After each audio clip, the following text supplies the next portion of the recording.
There are three instinctual types: self-preserving, social, and sexual. Compared to our Enneagram types, these instinctual drives are unconscious and stronger.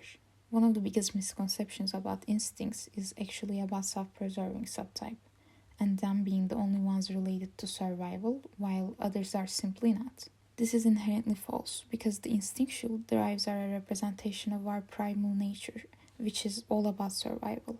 The difference is that self-preserving does this by acquiring a safer environment and a competent body, while social subtype survives by being part of a larger group, and the sexual survives by being linked to a certain someone.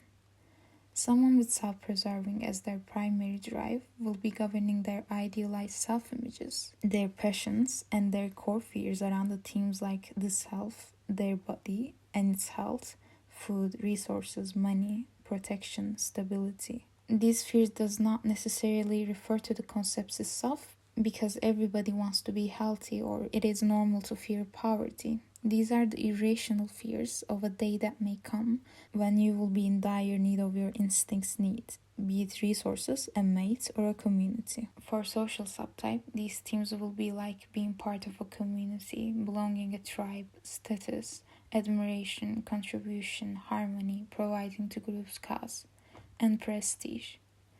For the sexual subtype, core themes will be like finding the one special person, attracting sex, desirability, psychological nudity, ideal mate, best friend, intensity, the favorite. Most do identify themselves with a primary drive, an underlying powerful influence, along with a secondary and a tertiary drive. There are some things to consider when identifying the stacking of our instincts. For example, Catherine emphasizes on the instincts order, which is the ranking of the three instincts in terms of dominance. For example, if your psyche is being dominated by the core fears of the social instinct, so you're a social subtype, SO takes the lead in terms of decision making to protect the self from the possible dangers that SO itself foresees. Also their propositions, which is the degree of expression of each instinct. And lastly, their identification.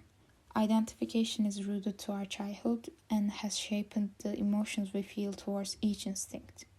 Those emotions might be positive or negative. Take the dominant and the blind instinct, for example.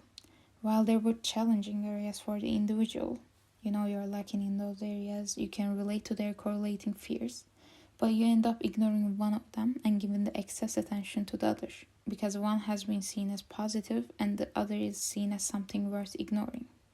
Usually, at least. The dominant instinct is being admired, thus receives the most attention, while the blind instinct is constantly being neglected and rejected.